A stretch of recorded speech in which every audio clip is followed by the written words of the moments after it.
Wong Kudus itu wong paling apik, Mak, menurut kula. Paling apik apanya? Ya semuanya. Jadi orangnya sregep, mandiri. Ucap-ucapannya begini loh. Aku ora duwe bupati, ora duwe camat, ora duwe kepala desa. Kalau urip sendiri itu mereka sudah mampu, ora apa-apa.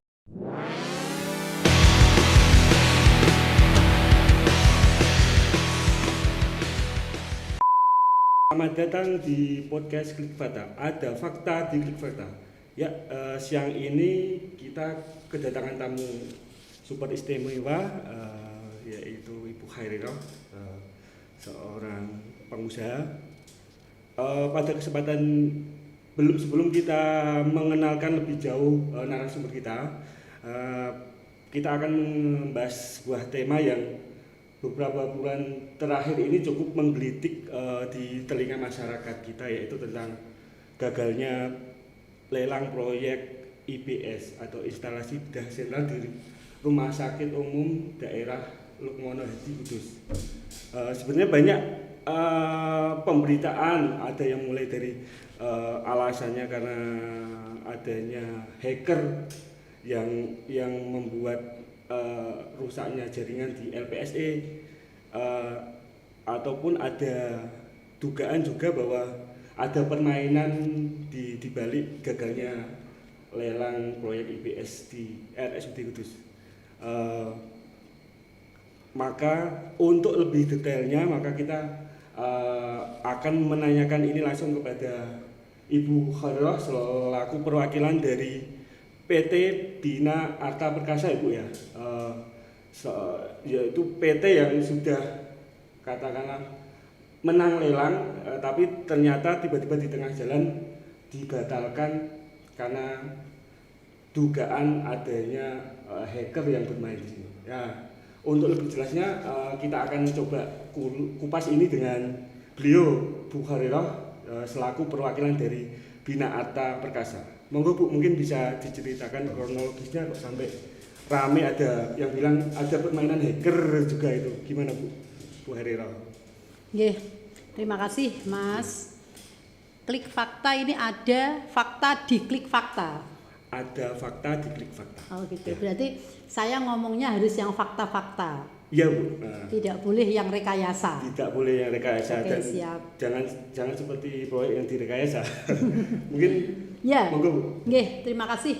Jadi gini, kita semua tahu Ya. di Kudus itu kan Rumah Sakit Umum Daerah Lukmono Hadi itu kan perkembangannya pesat ya Mas. Ya, betul. Kemudian pada saat pandemi kemarin itu sempat menjadi berita di nasional ya. Bagaimana wabah corona itu ledakannya luar biasa di Kabupaten Kudus. Nah, ketika kondisi seperti itu, instalasi bedah sentral sesuai informasi dari pihak rumah sakit itu kan sangat dibutuhkan untuk memberikan pelayanan yang maksimal tentang kesehatan kepada masyarakat. 2 kali dilelang itu pernah gagal. Berarti tidak hanya tahun ini Bu? Ya, gagal ya? Yang pertama saya tidak tahu alasannya, tetapi yang jelas ada refocusing anggaran ketika ada wabah corona COVID-19 itu datang. Itu tahun berapa? 2020 berarti?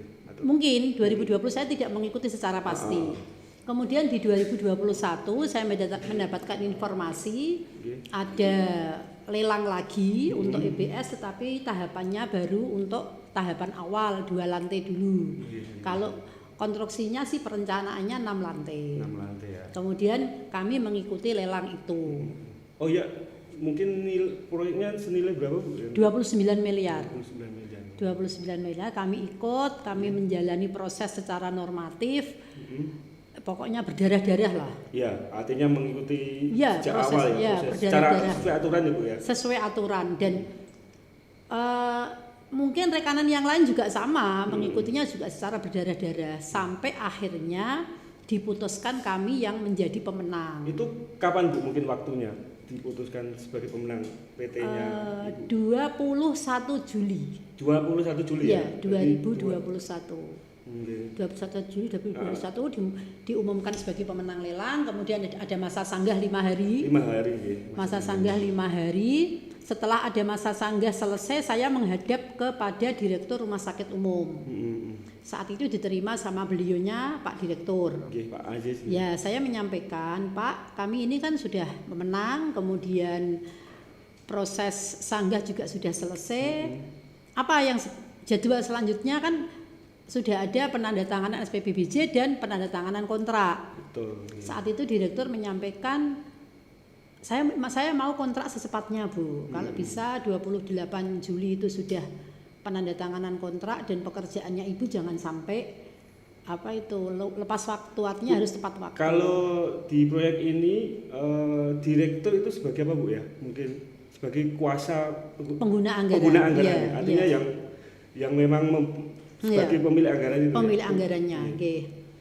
Terus setelah saya mendapatkan informasi dari Pak Direktur, itu kan kami mencoba untuk berarti harus tepat waktu ya, Bu. Jangan sampai nanti pokoknya sebelum 10 Desember sudah selesai lah. Artinya tahun ini juga harus selesai. Ya, tahun ini juga harus selesai.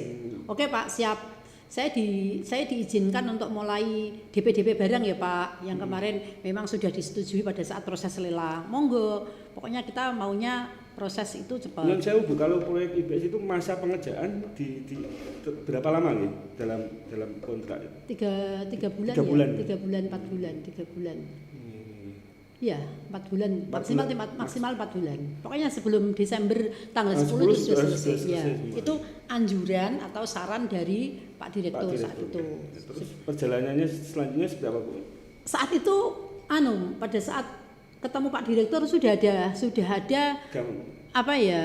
semacam kekhawatiran dari beliau. Soalnya begini, Bu, ada wacana tentang pembatalan lelang.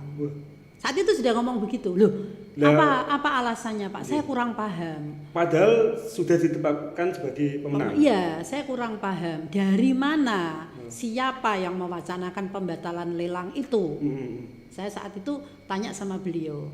Beliau awalnya sih tidak menjelaskan secara jelas, tapi akhirnya saya desak, beliau menyampaikan. Kemarin itu yang muncul dari wakil direktur. Artinya saya mohon izin, bagaimana Pak? Apakah saya memang harus cobalah Bu Kharirah ketemu sama wakil direktur? Begitu. Komunikasi ya, Bu. Komunikasi. Saya matur, Pak. Izin saya tak ketemu sama wakil direktur. Saya berusaha untuk menemui beliau wakil direktur itu beberapa kali. Padahal kami awalnya kan juga kenal. Sudah kenal. Kenal. Terus kemudian saya juga maturnya baik-baik, tetapi tidak pernah ditemui. Tidak pernah ditemui, tidak ada respon, WA nggak bahkan kami pernah nunggu di depan kantornya juga nggak keluar kan begitu, sampai sudah komunikasi padahal beliau juga pinarak saat itu, cuman nggak, masa kemudian saya nyelonong masuk ke kantor kan nggak mungkin. Iya kan, tetap permisi. Ya, ketika kami mencoba menemui PPKOM untuk penandatanganan SPPBJ itu kami sebelum penandatangan kontrak kan harus ada penandatanganan penunjukan barang itu kan, pengadaan barangnya itu beliau juga menyampaikan bahwa saya belum ada perintah, Bu. Lah kan jadwalnya sudah ada, tapi saya belum ada perintah. Perintah dari siapa? Saya bilang begitu. Jadwalnya sudah ada. Jadi indikasi tentang itu sudah terasa gitu. Mulai sejak awal itu. Sudah sejak awal. Pada saat proses lelang pun sebetulnya kami merasakan aroma-aroma itu. Cuman kan karena secara normatif dokumen kami lengkap, kemudian tidak ada alasan untuk tidak dimenangkan. Akhirnya kan memang Pokja menjalankan tugas dan kewajibannya dengan baik. Ya, sesuai regulasi. Nah, tiba-tiba ketika tanggal 28 Juli tidak jadi ada penandatanganan kontrak, jadwalnya kan 28 sampai 30. Iya. Tanggal 29 tiba-tiba dihubungi lewat apa? Enggak dihubungi, tiba-tiba ada teman telepon, saat itu saya pas nyetir gitu, ada teman telepon, Bu, ada status Facebooknya dari salah satu aktivis di Kudus, hore ora sido gitu. Itu jam 16, pokoknya sebelum jam 5 sore. Sebelum jam 5 sore. Sebelum itu juga ada salah satu pejabat di Kudus telepon saya. Bu, mohon maaf saya nggak bisa bantu. Saya belum nggak bisa bantu apa gitu. Saya belum Kan sudah dengan anggapan sudah sesuai. Sudah sesuai ya. Saya nggak berpikir itu. Ketika beliau bilang saya nggak bisa bantu, saya nggak karena saya kondisinya nyetir ya. Salah satu pejabat ya. Nah, salah satu pejabat Kemudian beliau tutup teleponnya, mungkin salah sambung atau gimana karena ini Bu Kharirah gitu. Tiba-tiba mungkin salah sambung, ya sudah saya biasa saja. Tiba-tiba ada yang telepon lagi, Bu coba dicek. Kayaknya ini ada persoalan tentang lelang rumah sakit. Saya cek di LPSE itu masih ada jam 17.10 lah itu masih ada. Itu tapi tanggal 29. Iya. Tapi jam 17 sekian aku tiba-tiba sudah take down, data sudah dihapus hilang.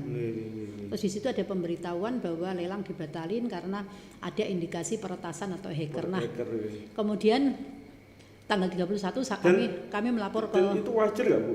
Dan wajar nggak terjadi hacker kayak gitu di dunia kayak gitu? Kalau kemarin di Polda saya sempat meminta tolong teman yang dari LKPP gitu. Dia menerangkan secara pribadi, tetapi dia dari LKPP loh Mas. Konsultan. Ya, dia menerangkan bahwa hacker pada saat LPSE ini kan sistem lelang elektronik ini ya, itu hampir terjadi di seluruh Indonesia. Hampir terjadi. Inilah kelemahannya sistem online elektronik. Cuman ketika sudah ada pemenang lelang itu tidak boleh dibatalkan. Itu kesaksian beliau pada saat kami hadirkan di Polda. Dan lagi lelang itu boleh dibatalkan ketika memang tidak ada peserta yang masuk kualifikasi. Padahal kemarin yang itu cukup banyak Bu ya. Yang ada 12 kalau enggak ada 12 kalau enggak 11 yang masuk kualifikasi. Kami kebetulan nomor 9 kok saat itu. Ranking 9. Iya, ranking 9. Saya enggak tahu ini kan Pokja yang tahu ya untuk kualifikasinya. Untuk syaratannya. Terus kemudian dari teman saya yang di LKPP juga menyampaikan bahwa proses lelang harus tetap berjalan sampai penandatanganan kontrak. Jika memang kemudian ada sanggah atau ada tuntutan-tuntutan, itu resiko bagi pemenang lelang jika memang sudah ada keputusan hukum tetap.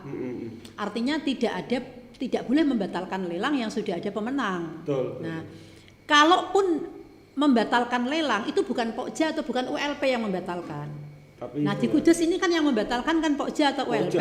Ini sudah jelas melanggar aturan.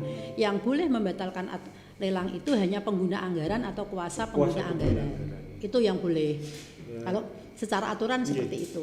Terus akhirnya sampai ke ranah hukum bagaimana Bu ceritanya sampai paginya ke Polda? Paginya saya itu ke Polres dulu. Ini tanggal berapa? 30. Saya ke Polres, saya minta saran dari teman-teman di Polres, bapak-bapak yang di Polres. Pada saat itu kami menghadap, kami cerita, tetapi beliau menyarankan untuk saya melaporkan kasus itu ke Polda saja. Jadi Polres tidak menerima, bahkan saat itu sudahlah Bu ke Polda saja, jangan di Kudus kan begitu. Saya tidak tahu alasannya apa, yang penting terus 31 Julinya saya ke Polda. Di mana Bu Poldanya di Remkrimsus ya. Nah, itu ya. Saya ke sana, saya ke sana terus kemudian itu paginya atau ya, tanggal 31-nya. 31 saya ke Polres kan 30 ya. 31-nya saya ke Polda, terus di sana diterima dan saya menceritakan tentang kronologi lelang itu sampai pembatalan, dan saya menyampaikan apa yang Ibu laporkan, ada dugaan konspirasi dalam proses lelang sehingga itu melanggar hukum, menyalahi aturan. Ini kenapa saya sampaikan ke bapak-bapak di Polda, Mas, bahwa ini presiden buruk di Kudus. Iya, artinya bisa dimainkan. Ya. Artinya pintu seperti ini bisa dilakukan lagi. Artinya mereka dengan sengaja dan kasat mata melanggar aturan tanpa beban gitu. Sementara ketika saya konsultasi ke inspektorat, ya nggak apa-apa, ini belum ada kerugian karena dan tidak ada tindak korupsi, tidak ada kerugian yang dari APBD kan begitu. Saya sampaikan yang pertama begini. Proyek IBS ini kan sudah direncanakan. Iya, artinya anggaran konsultan perencanaan kan juga besar. Sudah Kemudian yang kedua, secara real yang rugi ya masyarakat. Seharusnya punya rumah sakit yang megah, pelayanan yang memang representatif untuk masyarakat, akhirnya tidak jadi. Sementara sumber pendanaannya adalah dana bagi hasil cukai dan tembakau. Iya, DBHJHT. Itu kan harus dijelaskan ke masyarakat begitu. Ya. Ini masyarakat yang rugi. Mestinya Kudus sudah punya rumah sakit yang megah, Ya, dengan instalasi yang dengan fasilitas-fasilitas yang lengkap, ya. Artinya kan ini kan dalam rangka untuk peningkatan pelayanan publik, betul. bidang Seperti yang kesehatan. disampaikan Pak Dir saat itu. Ini kebanggaan memang kalau Kudus punya IBS dan ini sudah diimpi-impikan sejak dulu. Memang kalau di daerah Pantura belum ya Bu? Belum. Kan? Artinya ini Kudus kan bisa jadi motor sebagai daerah pertama yang memiliki fasilitas cukup Ya begitu. lengkap. Ya begitu. Iya. Terus saran dari Polda bagaimana Bu setelah pelaporan Ya, ini? Polda biar melakukan tugasnya lah. Kami menunggu karena untuk kasus-kasus seperti ini, Mas, Ya, saya rasa kita melaporkan itu bukan tendensi like and dislike, bukan. betul. Ya. Kita hanya ingin ada penegakan hukum Ya. sehingga semua siapapun warga negara itu tidak bermain-main terhadap hukum. Kalau ada persoalan-persoalan yang memang harus kita adukan, kita laporkan, itu kemana ya? Ke penegak hukum dong. Iya, law enforcement ya. Ya, tidak mungkin kita kemudian membiarkan itu. Di samping secara materi memang Bina Arta Perkasa rugi besar karena beberapa jaminan penawaran itu hampir 1 miliar loh. Oh iya. Terus kemudian sampai sekarang masih tengok-tengok duitnya. Iya.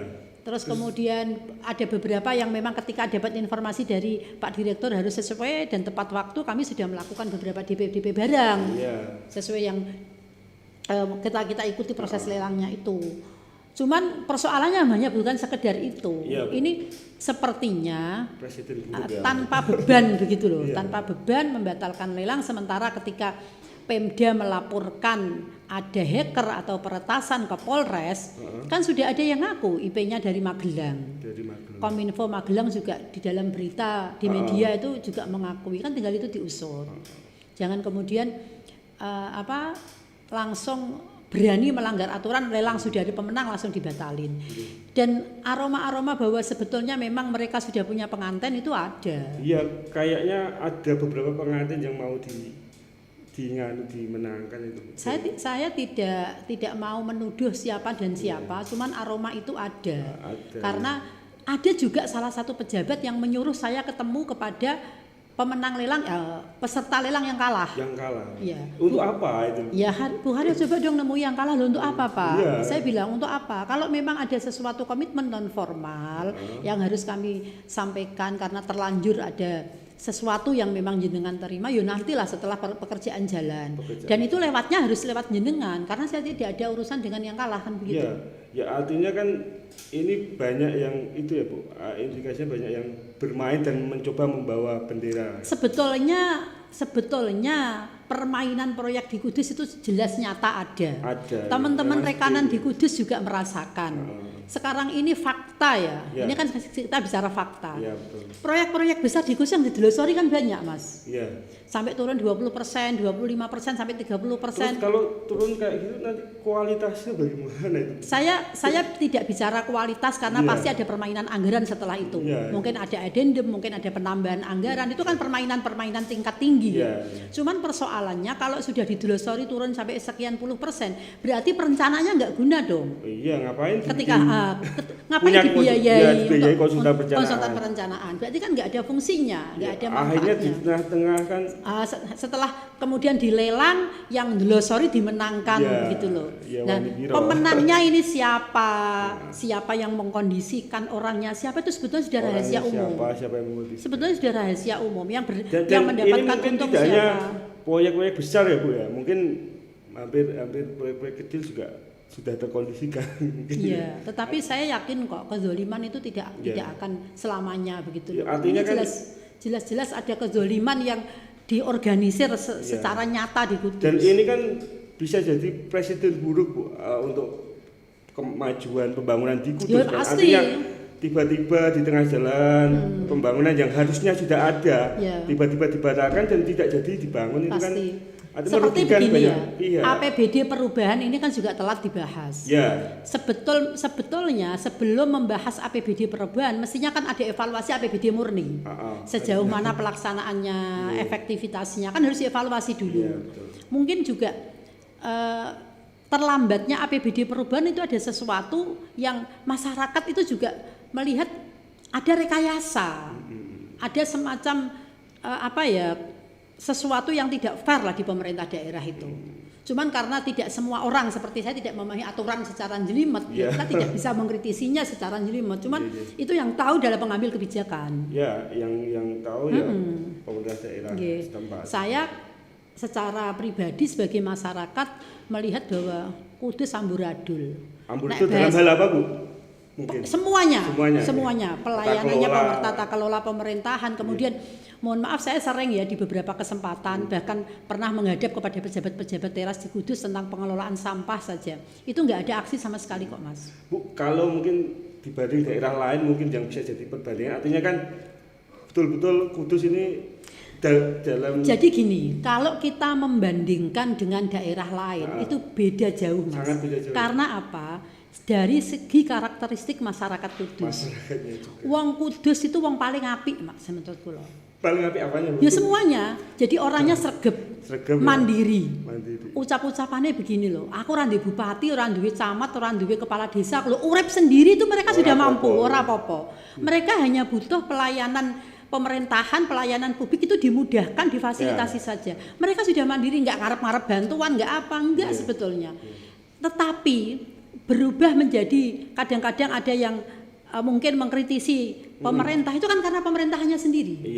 Yang aslinya karakter orang Kudus itu baik, orangnya agamis, orangnya religius, orangnya sregep, kan begitu. Nah, terus kemudian kalau kita bandingkan dengan daerah lain, beda. Orang Kudus itu Mas di desa, pagi dia PNS, sore isih gelem angon wedhus, isih gelem ngarit, isih gelem giling gula. Nak ngomah duwe.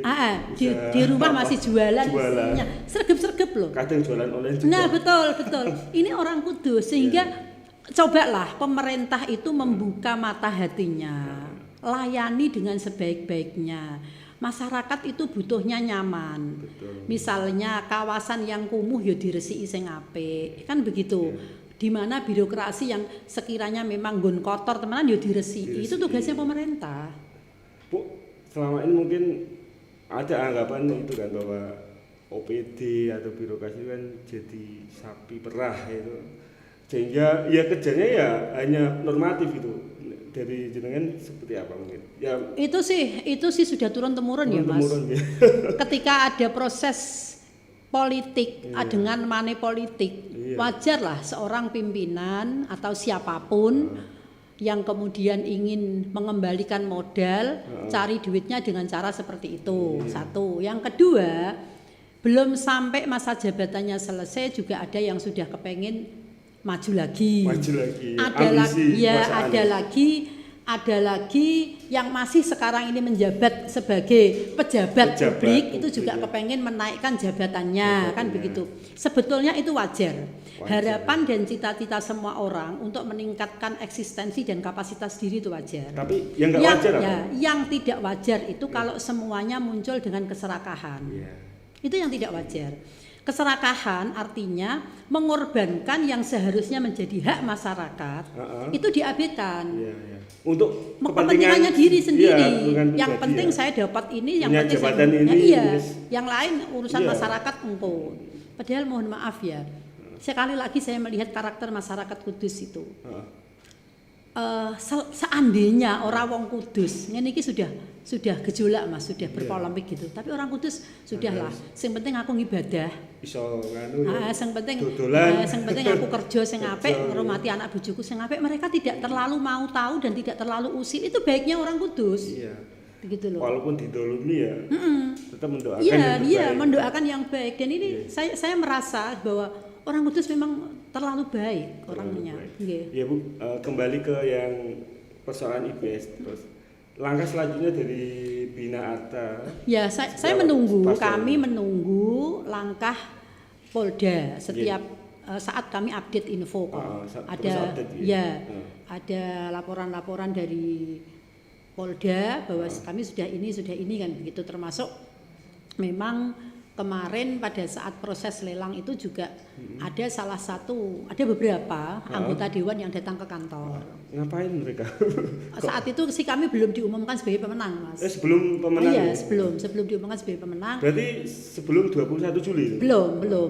Mungkin juga mereka mendatangi rekanan yang lain, mohon maaf. Mungkin bukan juga. hanya Bina Arta Perkasa. Atau mungkin memberi support dukungan gitu. Ya intinya sih begini, intinya apa begini. mereka? Intinya sih pokoknya kalau nanti Bina Arta menang harus bayar fee.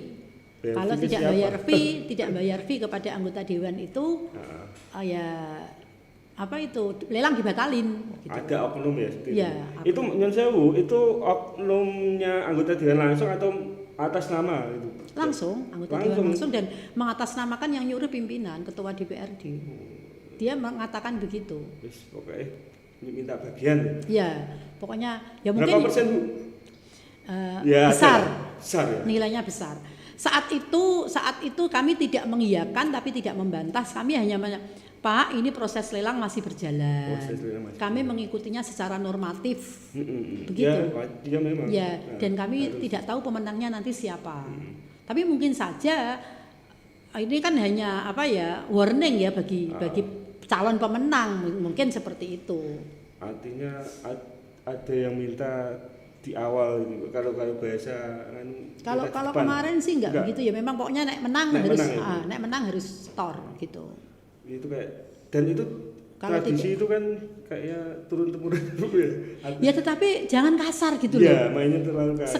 Sekarang begini. Sekarang ini fair ya, Mas. Kita sama-sama bekerja ya. Sudah di dunia konstruksi juga sudah lama. Aturan main untuk sebuah komisi atau fee misalnya. Kalau dimainkan dengan elegan kan baik.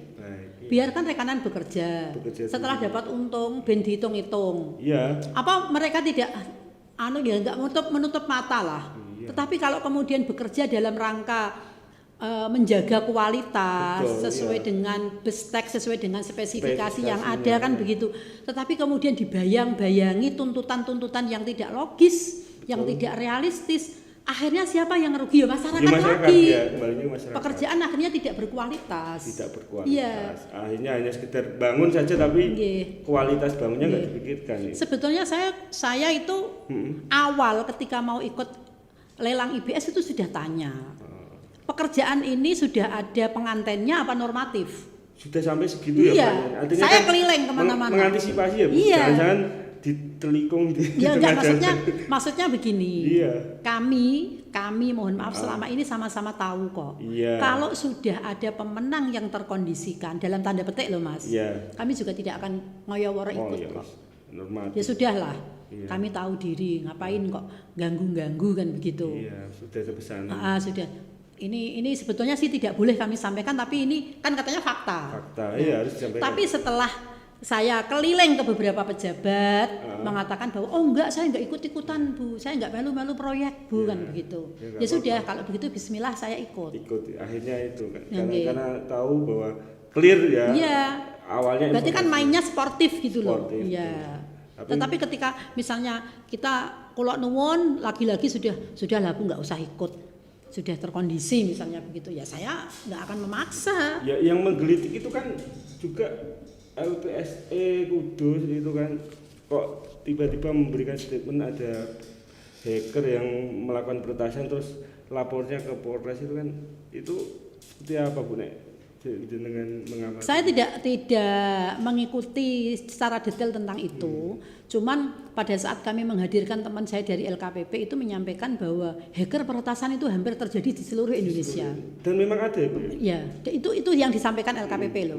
Tapi saya kan saat itu mendengarkan pada saat mereka ditanya di Polda itu. Tapi waktu ditetapkan sebagai penang ya, tiba-tiba berkasnya hilang semua. Nah itu kan yang menghilangkan LPSE, yang menghilangkan kan ULP. Iya, tiba-tiba sudah tidak bisa diakses.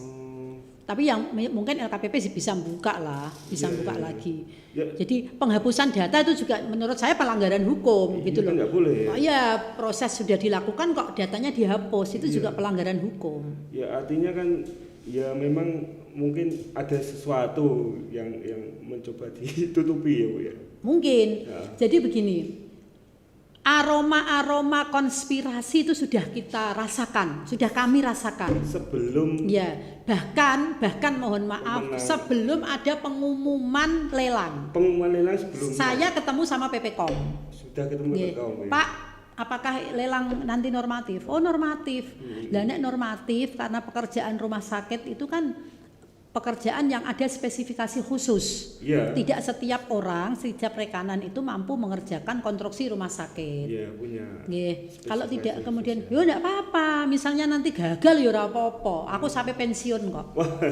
Itu sudah muncul ketika lelang belum diumumkan. Artinya kalau memang beliau, mohon maaf ya, beliau itu sebagai pejabat yang bertanggung jawab, nggak mungkin loh statement itu. Kalau memang beliau takut sebagai sebagai PPS jangan mau tentang kerugian kami kan begitu. Nanti kita segera PT UN, insya Allah pada bulan ini sebentar lagi lah. Terus kemudian nek kerugian materi dikabulkan, kami mengajukan kerugian imateri, kok menang, IBS tak bangun tanpa APBD. Amin. Iya dong. Nyun sewu, untuk alasannya sampai ke PT Tun apa Bu? Saat itu begini Mas. Kami koordinasi dengan teman-teman di Polda. Teman-teman Polda ya, artinya ada pertimbangan. Iya, bapak-bapak di Polda. Kami tanya, Pak, memungkinkan nggak ketika kami melaporkan secara pidana, pekerjaan itu masih tetap lanjut jalan? Karena awal kami lapor mengadukan ke Polda itu kami tidak berpikir tentang pekerjaan itu harus jalan. Cuman banyak teman-teman aktivis, kemudian teman-teman kontraktor, IBS kalau bisa masih tetap dibangun, itu masyarakat butuh banget. Eman-eman kalau duitnya kembali ke pusat. Ini kan nggak APBD toh sebenarnya. Kan eman-eman kalau duitnya ke pusat kembali. Tolonglah Bu perjuangkan supaya pekerjaan masih bisa jalan. Kemudian baru setelah itu kamu berpikir tentang itu. Saya tanya kepada bapak-bapak di Polda begitu loh, Pak, memungkinkan nggak pekerjaan masih jalan? Kalau Ibu kepengen pekerjaan jalan ya Tun. Akhirnya kami mengikuti dong pesan itu. Kami mengikuti saran itu begitu. Memang pernah ada pihak dari rumah sakit meminta saya untuk mencabut laporan aduan pidana itu. Tapi saya sampaikan bahwa misalnya saya mencabut laporan atau aduan pun tidak serta-merta pengusutan berhenti. Oh iya Bu, yang ke Polda itu yang diadukan dan sewu. Ya, tentang kronologi dari proses lelang itu saya tidak menyebut nama kok. Tentang konspirasinya. Biar dari bapak-bapak di Polda itu penegak APH yang menelusuri. Saya tidak menyebut nama dan nama enggak. Ya, artinya tetap harapannya proyek IBS bisa berjalan dan kami yang mengerjakan. Karena masyarakat memang banyak yang menyesalkan menyesalkan dengan wong duwite ono, terus lelang juga sudah ada pemenang, pekerjaan kenapa tidak dilangsungkan hanya karena ego-ego pribadi gitu loh. Iya, kepentingan kelompok. Iya. Dan kita tahulah selama ini mohon maaf ya, rumah sakit proyeknya itu yang ngerjake sapa kabeh itu kan ya setiap tahun, setiap saat kan data kan ada dibuka. Iya. Tahu siapa saja yang sering menang di rumah sakit itu tinggal dibuka data saja. Kan itu ya sudah tahu. Cuman ya inilah proses hidup. Memang artinya nyuwun sewu ya, kalaupun ya di perjalanan nanti akhirnya gagal nyuwun sewu, bukannya kita bagaimana menerima itu dengan legowo? Enggak apa-apa. Hidup itu kan berproses, Mas. Gagal menang itu bukan target atau tujuan. Target tujuan kita adalah bagaimana kita menjadi manusia yang bermartabat dan bermanfaat. Minimal ada pembelajaran bagi semua pihak bahwa jangan main-main dengan aturan. Ketika semuanya bermain-main dengan aturan, kemudian ada peristiwa ini kan menjadikan polemik yang juga merugikan banyak pihak. Iya, usulnya kan masyarakat. Ya. Soal nanti endingnya gagal atau berhasil, biar penegak hukum dan aparat-aparat yang menyelesaikan itu dengan sebaik-baiknya. Kita ini kan warga masyarakat taat hukum, ini negara hukum, ya biar hukum yang berjalan. Iya, hukum akan tetap. Saya sering dibegitukan sama teman-teman, Bu, apa itu lapor yang Polda apa duitnya jenengan akeh. Gitu Mas. Gratis.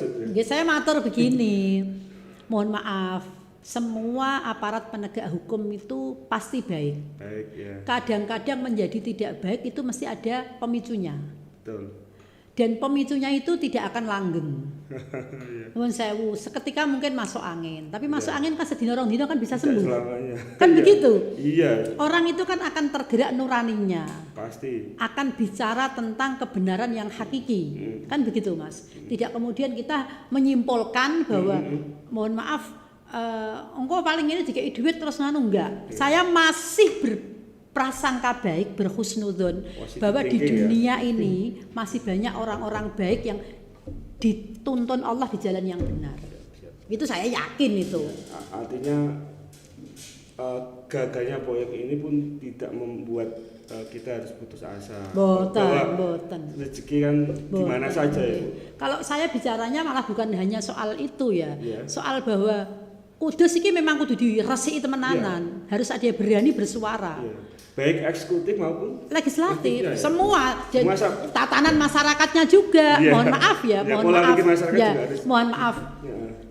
Proses-proses politik yang cenderung kotor itu juga dimulai dari diri kita sendiri, Mas. Betul. Saya juga merasakan. Ya. Wong juga jangan juga Iya, politisi. iya, ya. iya. Tahu persis. Mungkin beriring bertambahnya umur, bertambahnya waktu, kemudian dinamika dan perjalanan hidup membuat kita menyikapi segala sesuatu tuh lebih bijaksana dan juga Wise. bijak sini gitu loh. Ya, bijaksana bijak sini. Iya. Oh, ternyata ada peristiwa ini supaya saya juga punya pengalaman dalam hal ini kan begitu. Enggak apa-apa. Artinya tidak memandang hitam putih. Betul. Jadi gagal atau berhasil itu urusan nanti. Tetapi ketika kita sudah berani melangkah, saya yakin hakul yakin ainul yakin harus berhasil. Harus berhasil, ya. Dan itu akan saya tempuh dengan sekuat tenaga, dengan memohon ridho Allah. Pokoknya apa yang bisa saya lakukan akan saya lakukan sampai berhasil. Iya, artinya nyuwun sewu, posisi Bu Khairos ini kan orang yang terdolimi. Ya. Iya. Artinya kan sudah jadi pemenang, tiba-tiba kok digagalkan. Iya, ya. iya. Mungkin closing saran dan masukan untuk pelaku kebijakan di Kudus seperti apa ke depan gitu. Saya tidak berani menyarankan apapun, Mas. Mohon maaf, saya tidak berani menyarankan apapun. Para pejabat itu adalah orang-orang yang dipilih Allah Terpilih, ya. untuk menjadi pemimpin dan membawa amanah. Betul. Mereka bertanggung jawab terhadap dirinya sendiri dan kepada Tuhannya. Ya. Dirinya sendiri dan Tuhannya. Dirinya sendiri. Kalau kepada masyarakat, mereka tidak menyadari itu. Karena masyarakat itu juga sangat banyak backgroundnya. Iya. Masyarakat apa tah kadang-kadang diajak begitu kan, Iya, diajak iya. ngomong kan begitu. Mereka, keluargaku juga masyarakat, tetangga dekatku juga masyarakat. Aku wis bermanfaat kan begitu. Saya nggak berani menyarankan apapun. Saya cuma ingin mengajak teman-teman semuanya, kuwabeh sing merasa menjadi kawulane Gusti Allah.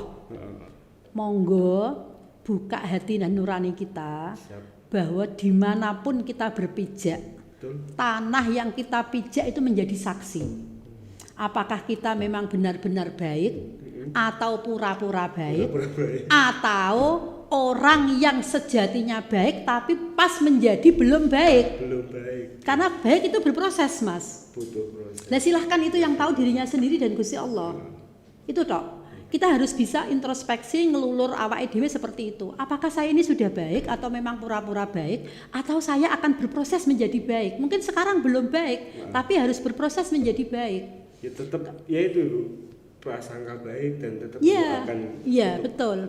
mereka tetap Karena baik. ending sesuatu itu kan sekarang jadi pejabat. Iya. Kalau sudah tidak menjadi pejabat kan ya kepengennya husnul hitam. Husnul hitam ya. Selesai dalam kebaikan. Selesai dalam kebaikan. Ya. Kalau sudah mati kepengennya kan ya husnul khotimah. Iya. Meninggal dalam kebaikan. Nggih. Kan begitu, Mas. Nggih. Jadi pungkasannya juga apik. Nggih. Kalau sekarang sudah tidak menjadi, sekarang masih pejabat dan kemudian suul hitam kan ya saake. Iya. dalam kondisi Dalam- misalnya wes ra dadi Otang pejabat panting ya. disio-sio orang, Iya. kemudian dalam kondisi yang pokoknya itu kan yo yang rugi dirinya sendiri dan anak Tapi turunnya. Bu Khairah percaya nggak karma itu ada? Itu? Kalau dalam Islam itu tidak ada karma. Tidak ada karma. Cuman begini loh, Mas. Iya. Bumi yang kita pijak ini Ya. tidak ridho kalau ada kemungkaran. Kemungkaran ya. itu. Kemungkaran dan kemunafikan. Ya, betul. Jadi kemunafikan itu bagian dari kemungkaran loh, Mas. Ya.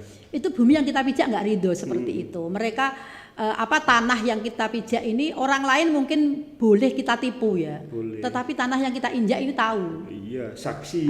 Kowe lagi lapo, iya. ya. Saya sendiri kadang-kadang pas nglakoni dosa ngono ya. Allahu Akbar. Iya. Mungkin etok-etoke nak ngenjobo kaya wong ahli ibadah misalnya kan begitu. Tapi isinya dalam hati kita kan kita sendiri yang tahu. Kita ini siapa, bagaimana itu kita. Jadi saya nggak berani menyarankan. Saya hanya mengajak monggo lah. Mengajak dan mendoakan yang terbaik untuk masyarakat Kudus. Iya, memang itu ajaran agama kita kan begitu. Ya, terima kasih Bu Hariro mau meluangkan waktunya, mau sangat berdiskusi dengan teman-teman di Klik Fakta. Ya. Semoga ini tidak hanya sebatas diskusi, tapi memberikan pencerahan bagi kita semua, bagi masyarakat, dan termasuk para pemangku kebijakan. Mereka lebih bijaksana dalam bertindak dan dalam menjalankan tugas dan kebijakannya tidak semena-mena. Mungkin dari kami itu cukupkan sekian. Assalamualaikum warahmatullahi wabarakatuh. Waalaikumsalam warahmatullahi wabarakatuh. Matur nuwun sanget nggih.